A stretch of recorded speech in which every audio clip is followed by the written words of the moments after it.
बसपा की बारी आई, अब बसपा की बारी। मैं जानता हूँ दिसंबर का जनवरी का महीना है, थोड़ी सी ठंड है, अरे बैठ जाओ आराम से। परंतु आप में, आपके दिल में जो आग लगी है अपनी आदरणीय बहन कुमारी मायावती जी को यहाँ दिल्ली से जिताकर भेजने की, अपनी बहुजन समाज पार्टी को भेजने की, सत्ता पे बिठाने की, वो आग आपके जय भीम में दिखनी चाहिए। मैं फिर से आपसे कहता हूँ, जय भीम, जय भीम। साथियों, आज यहाँ दिल्ली प्रदेश की कुंडली विधानसभा में मौजूद मेरी सभी माताएं, बहनें, बड़े बुजुर्गों के साथ साथ आज यहाँ इतनी बड़ी संख्या में शामिल हुए सभी युवा साथियों, जिन्होंने अपने दिन में से कीमती समय निकालकर हम सबको सुनने आए, आप सभी का मैं तहे दिल से धन्यवाद करता हूँ। और आज इस विशाल चुनावी जनसभा को सफल बनाने के लिए जो हमारे बसपा के सभी पदाधिकारी एवं नेतागण, जिसमें खासकर श्री धर्मपाल सिंह अशोक जी, श्री नितिन सिंह जी, श्री लक्ष्मण सिंह जी, श्री सतीश कुमार जी, डॉक्टर बालाजी, श्री शंकर लाल जी, श्री दिनेश जी, और उनके साथ साथ हमारे पार्टी के, हमारे मूवमेंट की जान, हमारे सभी मेहनतकश कार्यकर्ताओं ने जो मेहनत करते आए, आप सभी का भी मैं तहे दिल से धन्यवाद और आभार प्रकट करता हूं। साथियों, यहाँ दिल्ली के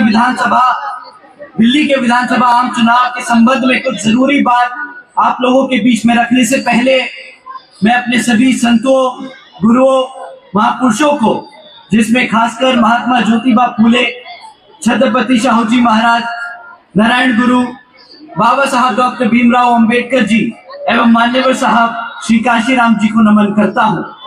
साथ ही मैं बहुजन समाज पार्टी की राष्ट्रीय अध्यक्ष व उत्तर प्रदेश की 4 बार रही मुख्यमंत्री व पूर्व सांसद आदरणीय बहन जी के नाम से लोकप्रिय बहन कुमारी मायावती जी को भी पूरे तहे दिल से आभार प्रकट करता हूं। साथियों, जिन्होंने अपनी पूरी जिंदगी वामसेफ, डीएस4 व बीएसपी के जन्मदाता एवं संस्थापक मान्यवर साहब श्री काशीराम जी के बताए हुए रास्ते पर चलकर परम पूज्य बाबा साहब डॉक्टर भीमराव अंबेडकर जी के मानवतावादी व आत्मसम्मान एवं स्वाभिमान के मूवमेंट के कारवा को अपने आजीवन त्याग, तपस्या व कड़े संघर्ष के जरिए एक नई राजनीतिक ऊर्जा दी है, शक्ति दी है और पहचान दी है, तथा उत्तर प्रदेश जैसे विशाल व महत्वपूर्ण राज्य में 4 बार अपनी पार्टी बीएसपी के नेतृत्व में सरकार बनाकर खासकर हमारे बहुजन समाज के लिए एक ऐसी मिसाल बन चुकी है, जिससे प्रेरणा लेकर करोड़ों लोग आज यहाँ दिल्ली में भी सामाजिक परिवर्तन व आर्थिक तरक्की के मिशनरी कार्य से जुड़ चुके हैं। इतना ही नहीं, बल्कि मैं खुद भी उनके इस नेतृत्व से प्रभावित होकर बीएसपी मूवमेंट से जुड़ा हूं और उनके पद चिन्हों पर चलकर इस मिशनरी दायित्व व कर्तव्य व फर्ज को अपनी आखिरी सांस तक निभाने की पूरी कोशिश करता रहूंगा। साथियों, अब मैं आपसे यहाँ विधानसभा आम चुनाव के संबंध में कुछ जरूरी मुद्दे आप लोगों के बीच में रखना चाहता हूं। साथियों, पिछले 11 सालों से यहाँ दिल्ली प्रदेश में आम आदमी पार्टी की सरकार चल रही है, परंतु आज भी दिल्ली की हालत वैसी ही है जैसे आज से 11 साल पहले थी, जब आम आदमी पार्टी सत्ता में जीतकर यहाँ दिल्ली में आई थी। आज भी दिल्ली की सड़कों की वही बेकार हालत है जो 11 साल पहले थी। आज भी दिल्ली की हवा में कोई सुधार नहीं आया। आज भी दिल्ली का पानी पीने लायक नहीं है। आज भी दिल्ली की जनता को रोजगार नहीं मिल पाया। साथियों, पर इस बार आप सब वोट डालने से पहले इन जरूरी मुद्दों पे सवाल जरूर कीजिएगा और इनकी जो हवाई चुनावी वादे होते हैं उनकी भी सच्चाई समझने की कोशिश कीजिए। क्या काम किया है केजरीवाल जी की सरकार ने हमारी पढ़ाई यानी शिक्षा के क्षेत्र में, हमारे बच्चों को रोजगार के देने के क्षेत्र में और आपकी अपनी दिल्ली की डेवलपमेंट के लिए। मैं यहाँ बैठे सभी से पूछना चाहूंगा, क्या क्या मिला आप लोगों को आपके बच्चों को शिक्षा के नाम पे?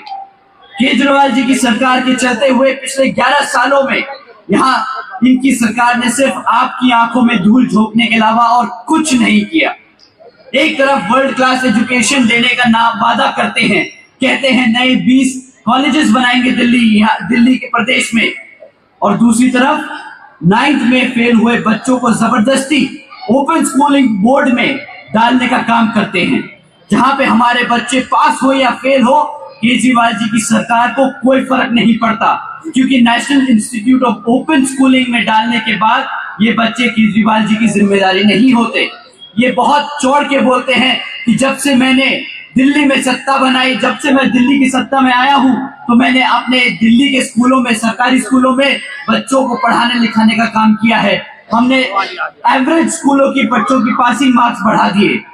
परंतु सच बात तो ये है कि केजरीवाल जी की सरकार की रिपोर्ट कार्ड में जब ये बच्चे ओपन स्कूलिंग में डाल दिए जाते हैं तो उन्हें ट्रांसफर स्टूडेंट दिखाते हैं। तो बच्चे जो फेल हो गए वो तो ये काउंट करते नहीं। जो बच्चे अपने आप से, अपनी मेहनत से पास हो जाते हैं, उसका श्रेय लेने ये जरूर वहां पहुंच जाते हैं।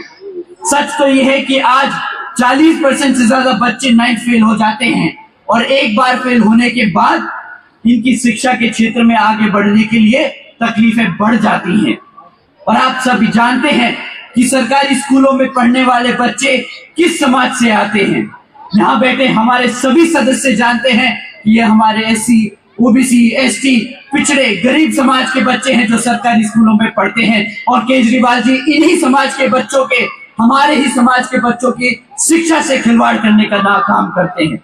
एक तरफ बाबा साहब डॉक्टर भीमराव अंबेडकर जी को अपना आदर्श मानते हैं, दूसरी तरफ उन्हीं के समाज के बच्चों की जिंदगी से खिलवाड़ करते हैं।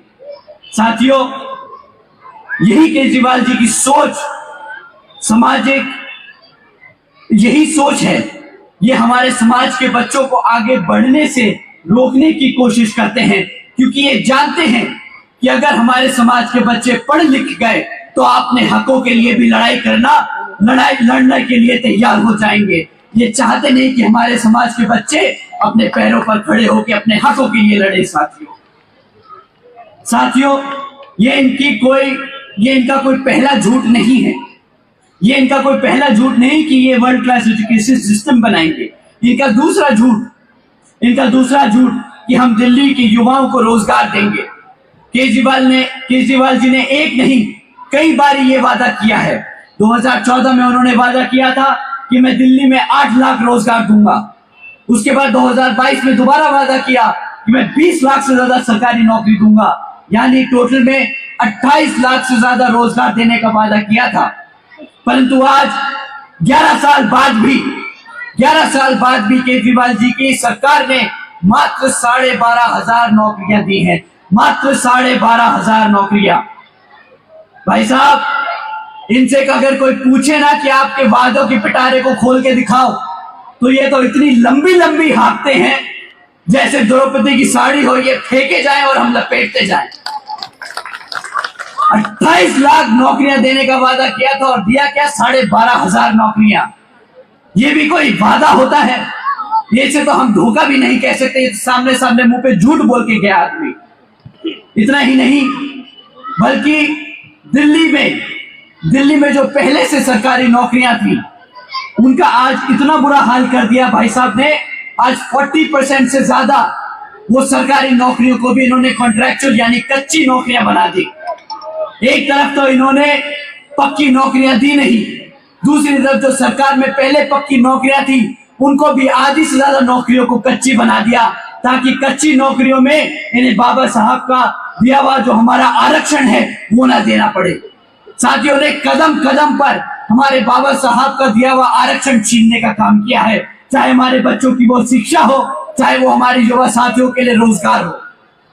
पिछले 11 सालों में यहाँ इन्होंने बहुत सारे गीत गाए हैं, इन्होंने बहुत सारे वादे किए कि मैं वर्ल्ड क्लास एजुकेशन, 28 लाख नौकरियां, और मैं दिल्ली को तो सिंगापुर बना दूंगा। ये महासेठ सिंगापुर तो घूम आए, और यहाँ पे लोगों को सिंगापुर का सपना भी दिखा दिया। बट आज सिंगापुर के नाम पे क्या मिला हमारे दिल्ली की जनता को? आज दिल्ली में साफ पानी तक नहीं है पीने के लिए। हर साल गर्मी के मौसम में हमारी दिल्ली की जनता को टैंकर माफियाओं के भरोसे जीना पड़ता है। यहाँ दिल्ली में कॉलोनी में टैंकर आएगा तो पानी मिलेगा, नहीं तो पानी नहीं मिलने वाला। साथियों, ये है सिंगापुर इनका, ये है आम आदमी पार्टी का सिंगापुर, जहां पे साफ पानी नहीं मिल सकता। ये किस तरीके के मुख्यमंत्री हैं? एक तरफ कहते हैं कि मैं सिटी ऑफ लेक्स बना दूंगा, और जब बारिश का मौसम आता है तो पूरी दिल्ली डूब रही होती है। इनका मतलब है कि दिल्ली को डुबा दो तो सिटी ऑफ लेक्स बन जाएगा। साथियों, इनके वादों का कोई सर पैर नहीं। जब भी इलेक्शन आता है तो इन्होंने तो एक नया वादा निकाल के डाल देना है आप लोगों के बीच में। पूरा करे या ना करे, कोई इनको जिम्मेदार नहीं ठहराता। जब इनसे हम पक्की सड़कों के लिए बारे में पूछे, साथियों, अगर आप इनसे कभी पक्की सड़कों के बारे में पूछेंगे ना, तो ये पलट के आपको जवाब देंगे कि जी वो तो एलजी काम नहीं करने देते। इनके पास हर चीज का जवाब है। जब आप इनसे सवाल करेंगे तब ये अपनी जिम्मेदारी से पल्लू झाड़ने का काम करेंगे। तब ये बोल देंगे कि भाजपा काम नहीं करने देती, केंद्र की सरकार काम नहीं करने देती, एलजी काम नहीं करने देता। आज दिल्ली की जनता को इनसे पूछना होगा